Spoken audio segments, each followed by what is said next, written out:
আমার ছোট ভাইয়েরা মনে কষ্ট গেলে আমার মাফ করে দিবা। সেলুনে গেলা চুল কাটার জন্য, এমনি গোল করি নিচের গুলারে কামাই ফিরলা, ছোট ছোট করে কাটি ফিরলা, উপরে যে তুবা একটা বানাই রেখলা, উপরের গুলা ধরলা না। তোমার দিকে তাকাইলে মনে হয় যেন মায়ের পেট থেকে আসার সময় চুল যেগুলা নিয়ে এসেছিলা সেগুলা উপরে রইয়া গেছে, সেগুলা ধরাধরি নাই। এই হেয়ার স্টাইল তুই কার হেয়ার স্টাইল গ্রহণ করলি? মদিনার কামলিওয়ালার হেয়ার স্টাইল না হিন্দু দাদাদের হেয়ার স্টাইল? কার হেয়ার স্টাইল? তুই না স্বীকার করিস সব কালু বালা। আয় আল্লাহ, আপনি আমার রব, পক্ষান্তরে আমি স্বীকার করলাম, একটা কদমও আপনার ইচ্ছার বিরুদ্ধে দেব না। আল্লাহ কয়, আমার ইচ্ছা হলো, আমার ইচ্ছার প্রতিফলন হলো আমার বন্ধু মুহাম্মদুর রাসূলুল্লাহ সাল্লাল্লাহু আলাইহি ওয়াসাল্লামের আদর্শ। আমার বন্ধুর আদর্শ যদি তুই ধরবি, তাহলে আমার ইচ্ছা মতো তোর কদম পড়বে।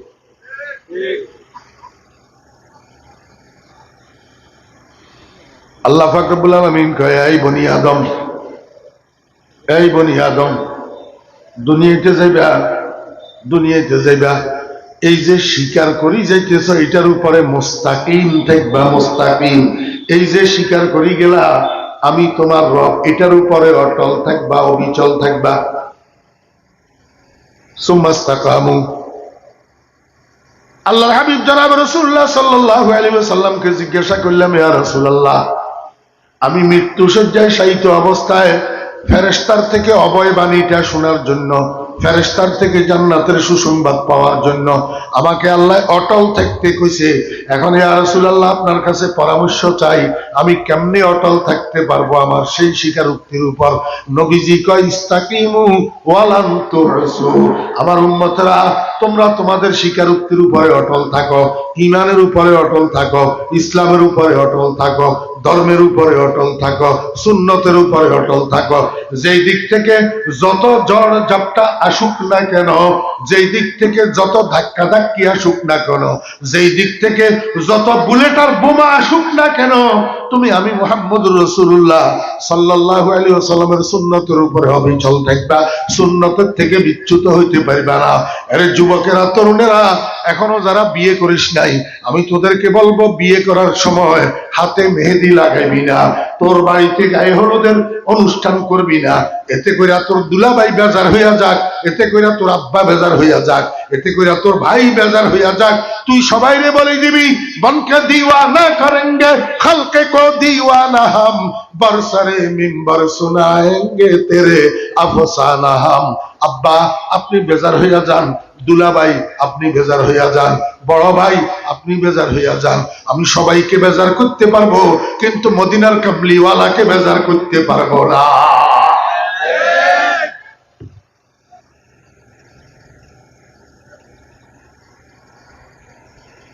রাসূল আকরাম সাল্লাল্লাহু আলাইহি ওয়াসাল্লাম কয়, ইস্তাকিমু, ও আমার উম্মত, অটল থাকো, অবিচল থাকো, কিন্তু মনে রাখিও, ওয়ালান তুহসু, দ্বীনের উপরে অটল থাকা এত সহজ না, ধর্মের উপরে অবিচল থাকা এত সহজ না, শরীয়তের উপরে কায়েম থাকা এত সহজ না। ওয়ালান তুহসু আয় ওয়ালান তাস্তাতিউ, পরিপূর্ণভাবে অবিচল থাকার সামর্থ্য তোমার কাছে হবে না। এই জন্য আমি উম্মত তোমারে একটা বুদ্ধি শিখাই দিই, ওয়ালামু আন্না খায়রা আমালিকুম আস-সালাহ। তোমার দৈনন্দিন জীবনে যত আমল আছে, এর মধ্যে সর্বোত্তম একটা আমল আছে, সেই আমলটার নাম হইল নামাজ। সেই আমলটার নাম কি? আমার উম্মত, এই নামাজটা জামিউল ইবাদত, এই নামাজটা সমস্ত ইবাদতের সমষ্টি। নামাজের মধ্যে রোজা আছে, নামাজের মধ্যে হজ আছে, নামাজের মধ্যে যাকাত আছে, নামাজের মধ্যে কোরআন তেলাওয়াত আছে, নামাজের মধ্যে জিকির আছে, নামাজের মধ্যে তাসবিহ আছে, নামাজের মধ্যে দরুদ আছে, নামাজের মধ্যে নবীজির উপরে সালাম আছে। অর্থাৎ এই একটা জিনিসকে যদি তুমি ধরে রাখতে পারো, নামাজটাকে যদি ধরে রাখতে পারো, তাহলে দ্বীনের উপরে, শরীয়তের উপরে, ইসলামের উপরে, সর্বোপরি আল্লাহ পাকের কাছে দেওয়া সেই অঙ্গীকারের উপরে তুমি ইস্তেকামত থাকতে পারবা, অটল থাকতে পারবা, অবিচল থাকতে পারবা। কেন? রাসূল আকরাম সাল্লাল্লাহু আলাইহি ওয়াসাল্লাম সুম্মাস্তাকামুর জন্য, সুম্মাস্তাকামুর জন্য, ইকরার রুবুবিয়্যতের উপরে অটল থাকার জন্য নামাজকে কেন দেখাই দিলেন? নামাজকে কেন দেখাই দিলেন? নামাজ হলো প্রথম দিনের প্রথম ক্লাসের পড়ার অনুশীলন। প্রথম দিনের প্রথম ক্লাসের পড়ার কি অনুশীলন। আপনারা দেখবেন স্কুল কলেজ বলেন আর মাদ্রাসা বলেন, শিক্ষকেরা ক্লাসের মধ্যে যেই পাঠটা পড়াই দেয় সেই পাঠটা শুধু শিক্ষকের ক্লাসের পড়াই দেওয়ার দ্বারা ছাত্রদের মুখস্থ থাকে না। এই জন্য বাপেরা কি করে, সকালবেলায় 1 ঘন্টা বসায় পড়াইতে ঘরে, সন্ধ্যাবেলায় 1 ঘন্টা পড়াইতে ঘরে, আবার প্রাইভেট টিচার একজন রাখে, প্রাইভেট টিচার হিটারে দিয়া প্রাইভেট পড়ায়, আবার স্কুলের টিচাররা যে কোচিং করায় সেখানে 2-3 হাজার টাকা ফি দিয়া আবার কোচিং ক্লাসে ভর্তি করায়। কারণটা কি? আব্বাই বুঝে শুধু ক্লাসের পড়ার দ্বারা আমার ছেলের পড়া মনে থাকবে না, প্রাইভেট পড়াইতে হবে, কোচিং করাইতে হবে। তাহলে যাইয়া বার্ষিক পরীক্ষায় প্রশ্ন যদি আসে, আমার সন্তান এই প্রশ্নের ভালো উত্তর দিতে পারবে, ভালো রেজাল্ট করতে পারবে। আর যেই ছেলে ক্লাসের উপরে নির্ভর করে বসে থাকে, সকালেও পড়তে বসে না, সন্ধ্যায়ও পড়তে বসে না, প্রাইভেট পড়ার তোয়াক্কা করে না, কোচিং করার পরোয়া করে না, এই ছেলে রেজাল্ট ভালো করতে পারে না। আল্লাহ কয়, বান্দা আমি তোমাদেরকে আলমে আরওয়াহের মধ্যে প্রথম দিন যে পড়াই দিলাম রব্বুন আল্লাহ, প্রথম দিন কি পড়াই দিলাম? রব্বুন আল্লাহ। এটা যেন ভুলে না যাও। এই জন্য পার্থিব জীবনের গোটা হায়াতের ভিতরে আমি তোমাদের জন্য একটা প্রাইভেট প্র্যাকটিসের ব্যবস্থা রাখছি, একটা তমরিনের ব্যবস্থা রাখছি, একটা অনুশীলনের ব্যবস্থা রাখছি। আল্লাহ কয়, কেমনে জানো নি বান্দা? তোমরা যে নামাজ পড়ার জন্য মসজিদে যাও, 24 ঘন্টায় কয় রাকাত ফরজ নামাজ পড়ো? কথা কয় না? কয় রাকাত? 17 রাকাত। সুন্নতে মুআক্কাদা সহ মিলাইলে কয় রাকাত?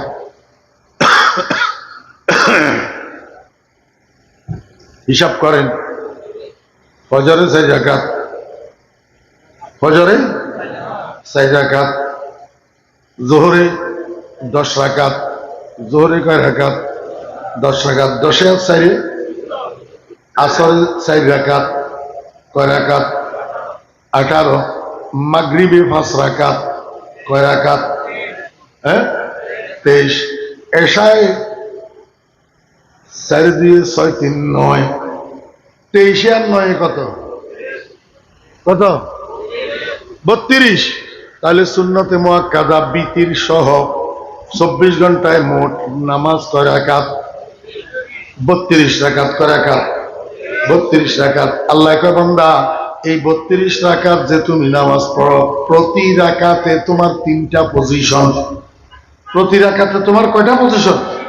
3টা পজিশন। 1 নম্বর পজিশন হলো হালাতে কিয়াম, সর্বোচ্চ পজিশন, দাঁড়ানোর অবস্থা। 2 নম্বর পজিশন হলো হালাতে সিজদা, সর্বনিম্ন পজিশন। 3 নম্বর পজিশন হলো আল্লাহু আকবার, এটা হলো মিডিয়াম পজিশন, হালাতে রুকুর অবস্থা। তাহলে একটা মানুষের নামাজের প্রতি রাকাতে কয় অবস্থা? 3 অবস্থা। দাঁড়ানো অবস্থা, সিজদা অবস্থা আর রুকু অবস্থা। আল্লাহ কয়, বান্দা এই 3 পজিশনে তুমি প্রথম দিনের প্রথম পড়াটারে একটু নবায়ন করো, একটু তাজদীদ করো, একটু তাজকিরা করো, একটু স্মরণ করো, একটু মনে করো, একটু অনুশীলন করো। দৈনিক 3 রাকাতে, প্রত্যেক রাকাতের 3 পজিশনে কয়বার মনে করিবা? কয়বার? কয় যে দাঁড়ানো অবস্থায় 1 বার, রুকুতে 3 বার, সিজদাতে 3 বার, মোট 7 বার অনুশীলন করিবা। কয়বার? কেমনে? দাঁড়ানো অবস্থায় 1 বার কও না আলহামদুলিল্লাহি, কথা কয় না আলহামদুলিল্লাহি রব্বিল আলামিন। কিয়া আলহামদুলিল্লাহি ইলাহিল আলামিন হইতে পারল না, আলহামদুলিল্লাহি খালিকিল আলামিন হইতে পারল না, আলহামদুলিল্লাহি মালিকিল আলামিন হইতে পারল না। আল্লাহ পাক রব্বুল আলামিন কয়, বেশি সাফাবাজি করিও না, যেটা পড়াই দিছি হেটারে শিখো, হেটারে মুখস্থ করো, তাহলে পরীক্ষায় কোশ্চেন আসলে আনসার দিতে পারবা। এই পরীক্ষা যেটা পড়াই দিছি এর বাহিরে সাফাবাজি করতে যাইবা, 1 লাইন বেশি বুঝতে যাইবা, তাহলে পরীক্ষায় উত্তর দিতে পারবা না। অন্য কিছু বলার দরকার নাই। ওই এখানে যে জিজ্ঞাসা করছিলাম আলাস্তু বে রাব্বিকুম, এটারে স্মরণ করো, আলহামদুলিল্লাহি রাব্বিল আলামিন। প্রতি রাকাতে সূরা ফাতিহা কয়বার? ওমা কথা কয়। তাহলে আলহামদুলিল্লাহি রাব্বিল আলামিন কয়বার? একবার আল্লাহ কয় এবার মিডিয়াম পজিশনে যাও রুকুতে রুকুতে, এখানে যাইয়া ওই প্রথম দিনের পড়াইটারে আবার 3 বার করি তমরিন করো, মস্কে করো, নুরানির ছেলেদেরকে শিক্ষকেরা আবার বলেন আবার বলেন আবার বলেন, কয়নি? আল্লাহ কয় আবার ক সুবহানা রাব্বিয়াল আযীম, আল্লাহ কয় আবার ক সুবহানা রাব্বিয়াল আযীম, আল্লাহ কয় আবার ক সুবহানা রাব্বিয়াল আযীম। আরো বেশি কইলেও কইতে পারবি, কমপক্ষে 3 বার, কমপক্ষে কয়বার? এবার কয় একবারে সর্বনিম্ন পজিশনে যাও, সিজদার পজিশন। আমার ভাইয়েরা দোস্ত আবাব, পজিশন যদিও নিচু, পজিশন যদিও নিচু, মান কিন্তু উঁচু। সম্মানিত সভাপতি, গেরামি কদর হযরত উলামায়ে কেরাম, সমাবেত সর্বস্তরের দিনদার মুসলমান ভাইয়েরা, আমার প্রাণপ্রিয় যুবক তরুণ ভাইয়েরা, ছাত্র ভাইয়েরা, পর্দার আড়ালের সম্মানিতা পর্দানশী মা ও বোনেরা, মহান আল্লাহ রাব্বুল আলামিনের অপরিসীম দয়ার ইহসান, মহান আল্লাহ রাব্বুল আলামিন আমাদেরকে আজ 18 অক্টোবর 2025 ইংরেজি তারিখে গহিরা কোরআন প্রচার সংস্থা না গহিরা ইসলামী সম্মেলন সংস্থা কর্তৃক আয়োজিত গহিরা হাই স্কুল মাঠে অনুষ্ঠিতব্য আজকের এই মহতী ইসলামী সম্মেলনে আমাদেরকে অংশগ্রহণ করার তৌফিক দিয়েছেন। এই জন্য আমরা সবাই মহান রব্বুল আলামিনের শুকর আদায় করি, আলহামদুলিল্লাহ। আমি 2-3 দিন থেকে একটু অসুস্থ, সর্দি, কাশি, জ্বর, বুকের মধ্যে কফ জমি আছে, যার কারণে কণ্ঠস্বর মোটা, আপনারা বুঝতে পারতেছেন। আজকের এই কণ্ঠস্বরটা আমার অরিজিনাল কণ্ঠস্বর না, এই জন্য আমি দুঃখিত। আপনাদেরকে একটু কষ্ট করে কথাগুলা বুঝে নিতে হবে। এখন থেকে প্রায় 20 বছর আগে মনে হয় 1-2 বার এই মাঠে আমার আসা হয়েছে, মাঝখানে আর আসা হয় নাই। এর মধ্যে অনেক মুরব্বীরা দুনিয়াতেও নাই, এমন যুবকেরা আছে যারা তখন দুনিয়াতে আসে নাই, আমাকে দেখেও নাই, এখন নতুন দেখতেছে। যারা আগে দেখছে উনারা নাই, আর যারা নতুন দেখতেছে তারা আগে দেখে নাই। আল্লাহ পাকের শুকর, আগে যখন আসছিলাম তখন তো যুবক ছিলাম, এখন বুড়া হয়ে গেছে। জানি না কার কয়দিন হায়াত আছে, আবার আপনাদের সাথে দেখা হওয়ার আল্লাহ পাক সুযোগ করে দিলেন আপনাদের থেকে দোয়া নেওয়ার জন্য। সবাই সবার জন্য দোয়া করব ইনশাআল্লাহ। যখনই আল্লাহ পাক আমাদের মধ্য থেকে যেই কাউকে তলব করেন, যেন ঈমানের সাথে তলব করেন, কলমা পড়ি পড়ি যেন আমরা দুনিয়া থেকে যাইতে পারি। সবাই বলেন আমিন। আমি আপনাদের সামনে আল্লাহ পাকের পবিত্র কালামের একখানা আয়াতে কারিমা তেলাওয়াত করেছি। আসলে সমস্ত মুসলমানদের জন্য কোরআন বুঝা ফরজ, সমস্ত মুসলমানদের জন্য কোরআন বুঝা, কথা কয় না, সবাই বলতে হবে। আমি গতকাল ফজরের নামাজ পড়ি ফেনী থেকে গেছি ঢাকায় জুমা পড়ানোর জন্য। জুমা পড়াই, আবার এই প্রাইভেট গাড়ি লইয়া গেছি আনোয়ারা। গতকাল মাহফিল ছিল, আনোয়ারার থেকে বয়ান করি রাত্রের 2:15 যাইয়া আবার ফেনী আমার মাদ্রাসায় পৌঁছেছি। আজকে আবার এখানে আসা হয়েছে। এবার বুঝলে বলুন যে আমি বেশি ক্লান্ত না আপনারা বেশি ক্লান্ত? এটাও তো কয় না। আর কথা তোমারা বুঝতে লাগবে না, চট্টগ্রামের ভাষায় হইম না কেন নবুজর ভাল্লা ইতাল্লাই নমাত আমি ব্যাগিন ফারি মগর এদুর দূরত্ব নৌকা মানুষ দর দিয়ে অন্য যে তোমার আঞ্চলিক ভাষায় কথা কইলে সুন্দর লাগতো না ইতাল্লাই নকর মাতন ভরিব আমি এত কষ্ট করি এত জার্নিং করি যদি আর মাইকের সামনে তোমরা বসাই দি তোমরা চুপ মারি থাকো ইনসা বলি না আর এনে তোমরা কথাবার্তা নখ এটাকে চুপ মারিত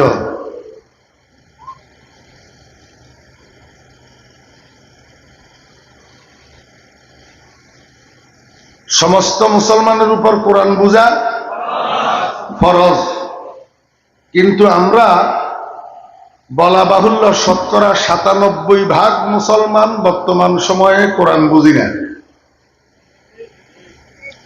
ঠিক তো কয় না 97% শৈশবে বাল্যকালে কারণে অকারণে মাদ্রাসায় পড়া হয় নাই যার কারণে আমরা কোরআন বুঝি না हजरत उलमा इकराम से गुस्ताखी माफी चाहता हूं মাদ্রাসায় পড়ে যে এদের মধ্যেও শতকরা কয়জন কোরআন বুঝেন না বাইর হয়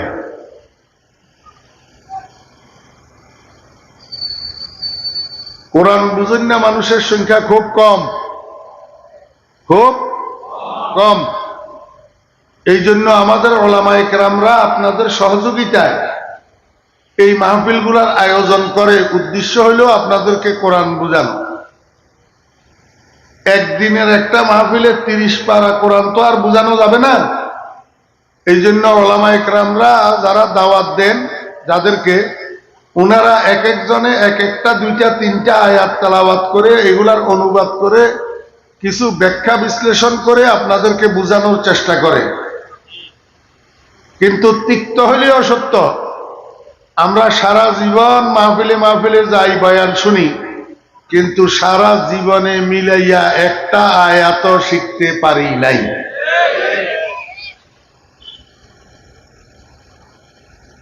আমি কিন্তু ওই লাইনের লোক না আমি কিচ্ছা কাহিনীর বয়ানও করি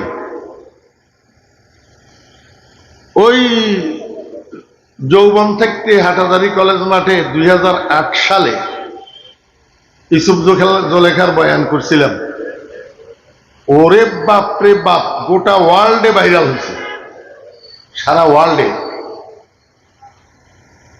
বাংলাদেশের অনেক অনেক ওলামায়ে কেরামের স্ত্রীরা ঘুমানোর আগে ইউসুফ জোলেখার বয়ান এটা শুনন ছাড়া ঘুমায় না কিন্তু আমার মাহফিলের মধ্যে বিশেষ করে সামনে যারা বসে অমনোযোগী ফাইলে অবস্থা খারাপ অমনোযোগী দেখলে আমার মনে চাই গুলি করে দিতাম অমনোযোগী মানুষের দুনিয়া বরবাদ আখেরাত বরবাদ শুধু একটা আয়াত আমি আপনাদের সামনে তেলাওয়াত করছি এই আয়াতটা আমি আপনাদেরকে একটু বোঝানোর চেষ্টা করব অল্প সময় আমি এমনি অসুস্থ কথা বলতে কষ্ট হইতেছে অল্প সময় এই কোরআন শরীফের আয়াতটা আজকে আপনারা বুঝতে শিখতে জানতে তৈয়ার আছেন ইনশাআল্লাহ হাত উঠাইতে বলি নাই কোনো অপ্রাসঙ্গিক কথা নাই আমি প্রথমে আয়াতটার শাব্দিক অনুবাদ আমাদের ভাষা কি বাংলা আমি বাংলা ভাষায় আয়াতটার শাব্দিক অনুবাদ আপনাদেরকে করে দিয়ে এরপরে ইনশাআল্লাহ কিছু বোঝানোর চেষ্টা করব আল্লাহ সুবহানাহু ওয়া তাআলা বলেন ইন্নাল্লাযীনা ক্বালু রাব্বুনাল্লাহ ইন্না শব্দের অর্থ হলো নিশ্চয় আল্লাযীনা শব্দের অর্থ হলো ওই সমস্ত মানুষ যাহারা ক্বালু শব্দের অর্থ হলো বলেছে এখানে তাফসীর মূলক অর্থ হলো আই আকাররু যারা স্বীকার করেছে স্বীকারোক্তি দিয়েছে কি স্বীকার করছে রব্বুন আল্লাহ, আমার রব আল্লাহ, আমার রব আল্লাহ। নিশ্চয় ওই সমস্ত মানুষ যাহারা স্বীকার করছে আমার রব আল্লাহ এবং সুম্মাস্তাকামু, এই স্বীকারোক্তির উপর মৃত্যু পর্যন্ত অটল রয়েছে, মৃত্যু পর্যন্ত অটল রয়েছে। আল্লাহ পাক বলেন তাতানাজ্জালু আলাইহিমুল মালাইকা। তাতানাজ্জালু শব্দের অর্থ হলো অবতীর্ণ হয়, অবতীর্ণ হয়। আলাইহিম শব্দের অর্থ হলো তাহাদের উপর। কাহাদের উপর? ওই যারা রব্বুল আল্লাহ স্বীকার করছে এবং সেটার উপর অটল রয়েছে, তাহাদের উপর অবতীর্ণ হয়। কি অবতীর্ণ হয়? আল মালাইকাতু, ফেরেশতা। তাহাদের উপর ফেরেশতা অবতীর্ণ হয়। ফেরেশতা অবতীর্ণ হইয়া কি বলে? আল্লাহ তাখাফু, হে মৃত্যু পথযাত্রী, মৃত্যু শয্যায় শায়িত মানুষ, তুমি ভয় করিও না, তুমি ভয় করিও না। অথবা বহু বচন, তোমরা ভয় করিও না, তোমরা ভয়। এটা আরবি একটা গ্রামার আছে, এটা আপনাদের কাছে বলি লাভ নাই। এটা জমাউল ফরদে আলাল ফারদ, যদিও লফজ জমা কিন্তু তরজমা ওয়াহেদ। তুমি ভয় করিও না, তুমি ভয় করিও না। ওয়ালা তাহজানু, এবং তুমি পেরেশান হইও না, টেনশন করিও না। ওয়া আবশিরু, এবং তুমি সুসংবাদ গ্রহণ করো বিল জান্নাতিল্লাতি কুনতুম তুআদুন, ওই বেহেশতের, যেই বেহেশতের প্রতিশ্রুতি তোমাকে দেওয়া হয়েছে। এই হইল আয়াতের মোটামুটি শাব্দিক অনুবাদ। এইবার একটু বুঝার চেষ্টা করেন। এই পৃথিবীতে যত মানুষ আছে সব মরেনি, এখন যারা আছে তারাও মরবেনি। জি, জারুগা জাত নাস্তিক,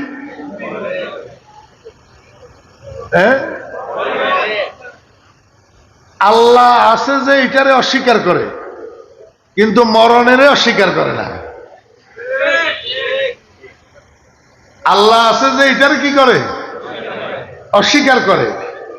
মুহাম্মদুর রাসূলুল্লাহ সাল্লাল্লাহু আলাইহি ওয়াসাল্লাম আল্লাহর প্রেরিত রাসূল, এটারে অস্বীকার করে, কিন্তু মৃত্যুকে অস্বীকার করে না। মৃত্যুকে অস্বীকার করার মতো কোনো মানুষ পৃথিবীতে নাই। এবার বুঝেন, মৃত্যু বরণ করার জন্য প্রত্যেক মানুষকে মৃত্যুশয্যায় শায়িত হইতে হয় কিনা? তো মৃত্যুশয্যায় যারা শায়িত হয় মরার জন্য, এরা দুই ভাগে বিভক্ত। কয় ভাগ? দুই ভাগ। ওই শান মোবাইলে কথা কর, এর দুর্লম্বা কথা মাঠের মাঝখানে বসি।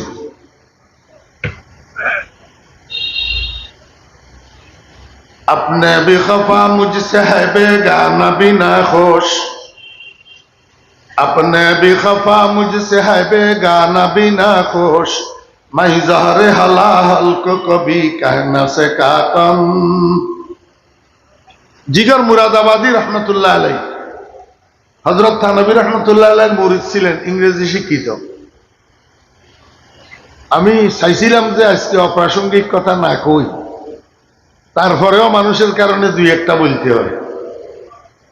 জিগর মুরাদাবাদী রহমতুল্লাহ আলাইহি বলেন, আমার উপর এগানা বেগানা সবাই বেজার, এগানা বেগানা সবাই আমার উপর বেজার। এগানা বেগানা বুঝেন তো? আপন পর, আপন পর সবাই আমার উপর বেজার। কেন? আমি বিষের পেয়ালারে মিষ্টির পেয়ালা বলতে পারি না। এখন বর্তমান সময়ে চলতেছে এইটা, হের ফের নবমী দশমী শ্রীপঞ্চমী অষ্টমী করি সত্য কথারে ঘুরাইয়া ফিরাইয়া মিথ্যা বলতে পারলে সেই লোকটা ভালো,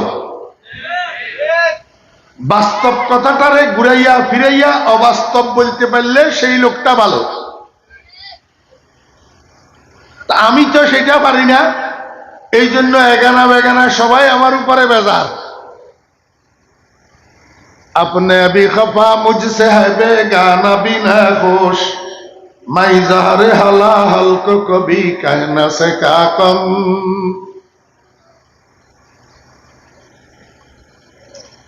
একজন মানুষের দ্বারা একটা টাইম দুই কাজ হয় না।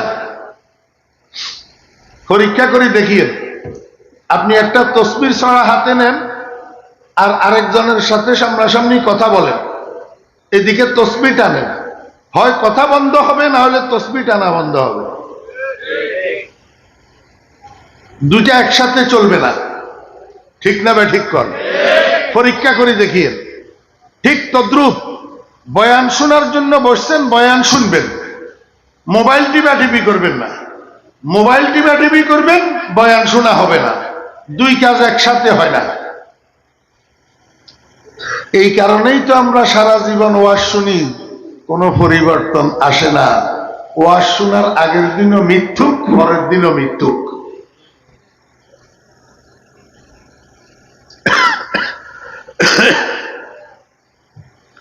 মৃত্যুশয্যায় মানুষ যেগুলা শায়িত হয় মরার জন্য, এগুলা দুই ভাগ। কয় ভাগ? এক ভাগের নাম ইমানদার, আরেক ভাগের নাম বেঈমান।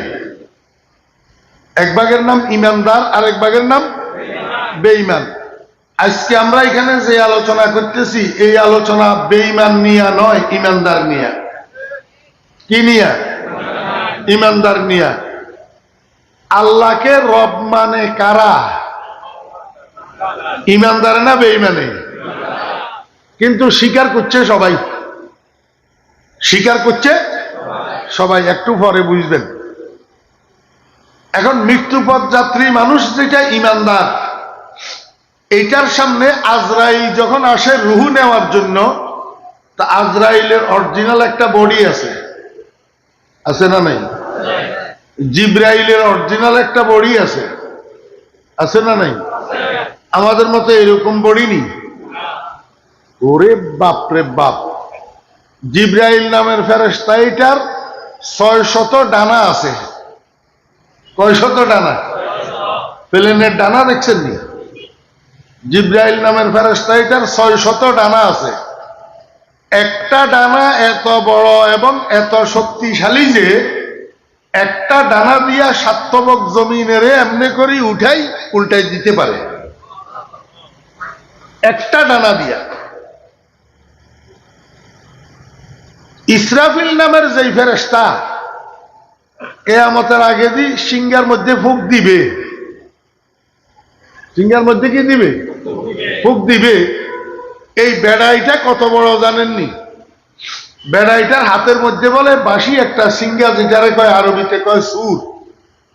ফাইজা নুফিখা ফিস সুর। এই বাঁশিটা যেটা হাতের ভিতরে ধরা আছে, বাঁশির মুখ ইসরাফিল ফেরেশতার মুখের মধ্যে ঢুকাইয়া এমনি দাঁড়াই রয়েছে, অপেক্ষা করতেছে আল্লাহ পাকের অর্ডার। বাঁশি এটা কত বড়? এই বাঁশি এটার মধ্যে 6টা ছিদ্র আছে। কয়টা ছিদ্র? 6টা। এক একটা ছিদ্র এত বড় যে সাতবক জমিনকে একটা ছিদ্রের এক পাশ দিয়া ঢুকাই দিলে আরেক পাশ দিয়া বাহির হবে, কিনারায় লাগবে না। বুঝলেন? ল বুঝিও আল্লাহ, বুঝছো না? ছিদ্র কয়টা? একটা। ছিদ্র কয়টা? আই যদি হই খালি আর ঘর বলদুর্গা বাচ্চা দিয়ে তোমার আর জিয়ে হইবে না? হ্যাঁ, তোমারা কেন বুঝি শুনি আর উত্তর না দিবে না? এলা আই যেন হইম খালি এন হইবে না, গলত হইলেও না। বাঁশির ছিদ্র কয়টা? 6টা। একটা ছিদ্র এত বড় যে সাতবক জমিনের একটা ছিদ্র দিয়ে ঢুকাই দিলে এক দিক দিয়ে ঢুকি আরেক দিক দিয়ে বাহির হবে, কিনারায় লাগবে না। যদি একটা ছিদ্র এত বড় হয়, এরকম 6টা ছিদ্র বাঁশি যেটার ভিতরে থাকে, বাঁশি এটা কত বড়? এই বাঁশির মুখ যে গালের ভিতরে ঢুকেন না, গাল হিটা কত বড়? এত বড় গাল যেই শরীরের মধ্যে আছে, শরীর এটা কত বড় চিন্তা করছেন? ইসরাফিল সাহাবী একজনের রাসূল আকরাম সাল্লাল্লাহু আলাইহি ওয়াসাল্লাম জিজ্ঞাসা করে, ইয়া রাসূলুল্লাহ, এ প্রতিদিন এট এ টাইম লক্ষ লক্ষ মানুষ মারা যায় গোটা পৃথিবীতে, এ আজরাইল ফেরেশতা একজন, উনি এত মানুষের রূহ একসাথে এট এ টাইম কেমনে কবজা করে? রাসূল আকরাম সাল্লাল্লাহু আলাইহি ওয়াসাল্লাম বলেন, আমার সাহাবী, একটা খানার প্লেটের মধ্যে তোমার সামনে এক পাশে গোশত, এক পাশে রুটি, এক পাশে খেজুর, এক পাশে সিরকা, এরকম বিভিন্ন আইটেমের খানা যদি প্লেটের মধ্যে রাখা হয়, এই প্লেটের খানাগুলা খাওয়ার জন্য তোমার বসার থেকে উঠি প্লেটের চতুর্পাশে দিয়ে ঘুরা লাগবো নি? সাহাবী কয়, জি না ইয়া রাসূলুল্লাহ। কয় কেন? কয় যে আমার হাতে যতটুক নাগাল পায়, আমার হাতের যতটুক পরিধি, তার চেয়ে তো প্লেটটা ছোট, অতএব আমি বসি বসি প্লেটের মধ্যে যা কিছু আছে সব শান্তির সাথে অনায়াসে তালাশ করি করি খাইতে পারি, কোনো কষ্ট হয় না। রাসূল আকরাম সাল্লাল্লাহু আলাইহি ওয়াসাল্লাম কয়, বেটা, আজরাইল নামের ফেরেশতা, এটার সামনে গোটা পৃথিবীটা একটা খানার প্লেটের মতো। তাহলে শরীর এটা কত বড়? আমি আপনাদেরকে বুঝাইতে চাইছিলাম, একটা মৃত্যু পথযাত্রী মানুষের রূহ কবজা করার জন্য যখন আজরাইল আসে, তখন পরিবর্তিত আকৃতিতে আসে না অরিজিনাল আকৃতিতে আসে? অরিজিনাল আকৃতিতে আসে। রাসূল আকরাম সাল্লাল্লাহু আলাইহি ওয়াসাল্লামের কাছে জিবরাইল এসেছে মোট 24,000 বার। জানা থাকলে বলুন তো, জিবরাইল নবীজির কাছে 24,000 বার যে আসছে, কি অরিজিনাল আকৃতিতে না পরিবর্তিত আকৃতিতে? পরিবর্তিত আকৃতিতে। মানুষের ছবি ধরি ধরি আসছে। গোটা হায়াতের ভিতর জিবরাইলের অরিজিনাল আকৃতিতে রাসূলুল্লাহ সাল্লাল্লাহু আলাইহি ওয়াসাল্লাম 2 বার দেখছে। কয়বার? 2 বার। বাকি সব সময় পরিবর্তিত আকৃতিতে আসছে। শুনেন, আল্লাহ পাক রব্বুল আলামিন ফেরেশতাদেরকে বানাইছে এইভাবে, জিসমুন নূরিয়্যুন ইয়াতাশাক্কালু বিআশকালিন মুখতালিফাতিন লা ইয়াকুলু ওয়ালা ইয়াশরাবু ওয়ালা ইয়ালিদু। ফেরেশতা নূরের তৈরি, এরা বিভিন্ন আকৃতিতে আকৃতি ধারণ করতে পারে, কখনো মানুষ, কখনো গরু, কখনো ছাগল, কখনো সাপ, যে কোনো সময় ইচ্ছা করে এক একটা আকৃতি ধারণ করতে পারে। জিনেও পারে, জিনেও পারে, ফেরেশতায়ও পারে, শুধু এই অসহায় মানুষ পারে না। অসহায় মানুষ কি? যদি অসহায় মানুষ পারত, তাহলে প্রতিবেশী যেটার সাথে শত্রুতা, রাত্রে সাপের আকৃতি ধরি সেই ঘরে যাই সবল মারি দিত, ঠিক নি? এই জন্য এই বনি আদমের আল্লাহ এই সুযোগ দেয় নাই। কথা বুঝছেন?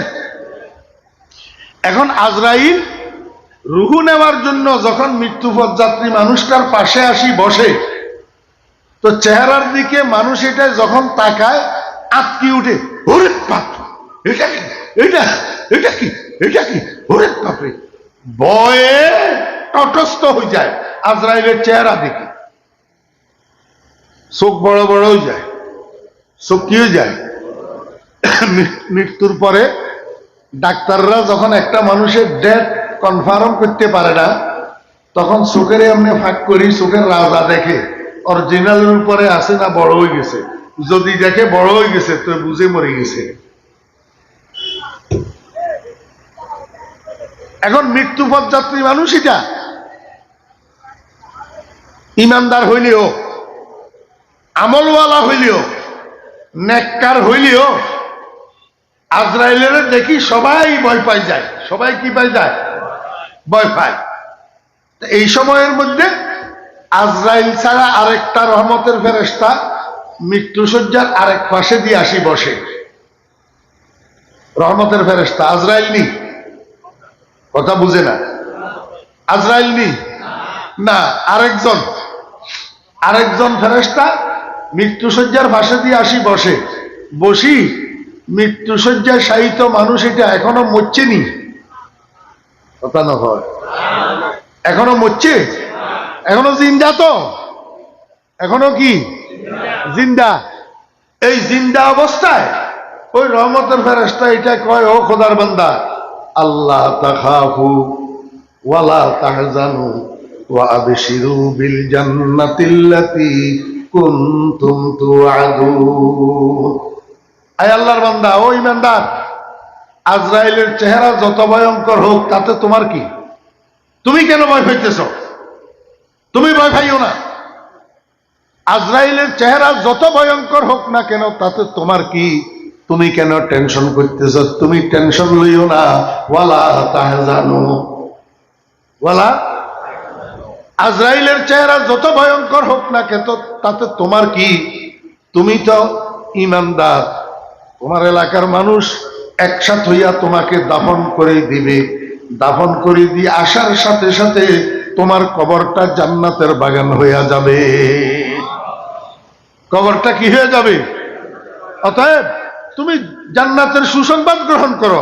তুমি কেন পেরেশান হইতেছ? তুমি কেন ভয় পাইতেছ? তুমি ভয়ও পাইও না, টেনশনও করিও না, বরং তুমি জান্নাতের সুসংবাদ গ্রহণ করো। এই কথাটা কে বলবে? ওই তাতানাজ্জালু আলাইহিমুল মালাইকা, তাতানাজ্জালু আলাইহিমুল মালাইকা। মৃত্যুপথ যাত্রী ইমানদারের না বেঈমানের? ডোনাল্ড ট্রাম্পের শয্যা ফাঁসে দিয়ে আইবনি? মোদি দাদার শয্যা ফাঁসে দিয়ে আসবেনি? না, ইমানদারের শয্যা ফাঁসে। ইমানদারের কোন ইমানদার? এটা আল্লাযীনা কালু রব্বুনা আল্লাহ, যে ইমানদার স্বীকার করছে আমার রব আল্লাহ, সুম্মাস্তাকামু, এবং এই স্বীকারোক্তির উপরে মৃত্যু পর্যন্ত অটল অবিচল রয়েছে। এই পর্যন্ত কথা বুঝছেন? এইবার একটা কথা বুঝেন, আমার রব আল্লাহ এই কথাটা কোথায় স্বীকার করল? স্বীকারটা কোথায় করল? আমার ভাইয়েরা, দোস্ত আহবাব, আল্লাহ পাক রব্বুল আলামিন মানুষকে বানানোর পরে আদম আলাইহিস ইসলাম সহ আদম আলাইহিস ইসলামের সন্তানেরা এখনো একজনকেও দুনিয়াতে পাঠায় নাই। আদমকেও পাঠায় নাই, বনি আদমকেও পাঠায় নাই, একজনকেও দুনিয়াতে পাঠায় নাই। তার আগে আল্লাহ পাক একটা মহাসমাবেশের আয়োজন করছেন। কি মহাসমাবেশ? কোথায় আয়োজন করছেন? আরেকটা জগৎ আছে, সেই জগতের নাম আলমে আরওয়াহ। আমরা যেই জগতে বর্তমানে আছি এটার নাম আলমে নাসুত। আলমে নাসুত, মনুষ্য জগৎ। কি জগৎ? মনুষ্য জগৎ। এটার আরেকটা নাম আছে আলমে দুনিয়া, ইহ জগৎ, পার্থিব জগৎ। এরকম আরেকটা জগৎ আছে, সেটারে কয় আলমে মালাকুত। আলমে মালাকুত, ফেরেশতাদের জগৎ। আরেকটা জগৎ আছে, সেই জগতের নাম আলমে আরওয়াহ, রুহু জগৎ। রুহু জগৎ। আমার ভাইয়েরা, দোস্ত আহবাব, আল্লাহ পাক রব্বুল আলামিন এই রুহু জগতের মধ্যে একটা মহাসমাবেশের আয়োজন করছেন। যেই মহাসমাবেশের মধ্যে আদম আলাইহিস ইসলাম সহ আদম আলাইহিস ইসলামের সন্তানেরা শত সহস্র কোটি মানুষ এই মহাসমাবেশের মধ্যে, কিয়ামত পর্যন্ত যত মানুষ দুনিয়াতে আসবে এরা সবাই সেদিন উপস্থিত ছিল। উপস্থিত ছিল? বুঝি থাকলে বলেন তো, এই হযরত আদম আলাইহিস ইসলাম উপস্থিত ছিল নি? কথা কয়। শীস আলাইহিস ইসলাম ছিল নি? নূহ আলাইহিস ইসলাম ছিল নি? ওই ইব্রাহিম আলাইহিস ইসলাম ছিল নি? নমরুদ ছিল নি? মুসা আলাইহিস ইসলাম ছিল নি? ফেরাউন ছিল নি? মুহাম্মদুর রাসূলুল্লাহ সাল্লাল্লাহু আলাইহি ওয়াসাল্লাম ছিল কিনা? আবু জাহিল ছিল নি? বর্তমান খানায়ে কাবার ইমাম শেখ আব্দুর রহমান সুদাইস দামাত বারাকাতুহুল আলিয়া ছিলেন কিনা? ডোনাল্ড ট্রাম্প ছিল নি? মোদি দাদা ছিল নি? সব ছিল। সব এই সমস্ত মানুষের সামনে লইয়া আহকামুল হাকিমিন রব্বুল আলামিন একটা প্রশ্ন করছিলেন, আলাস্তু বে রব্বিকুম। আলাস্তু, বলেন তো এটার অর্থ কি? ঠান্ডা হয়ে গেয়া। আলাস্তু